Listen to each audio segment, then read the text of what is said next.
So first question is, what did you think about the event today?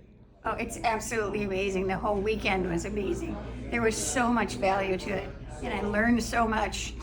When I first got here, I wasn't sure what I was going to do, and now I totally have a path to follow. So I'm really, really excited. I haven't been excited about anything for a long time, and this is amazing. Fantastic. Yeah. Great. Next question is, how are you planning on implementing what you learned on your business, or if you already started implementing it? No, I'm just starting out.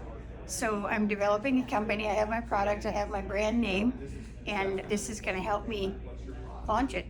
And what I'm going to do is go back over everything that was said and done over the last 2 days and reread and re-listen to everything and start.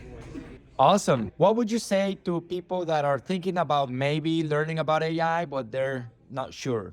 Oh, AI is the future.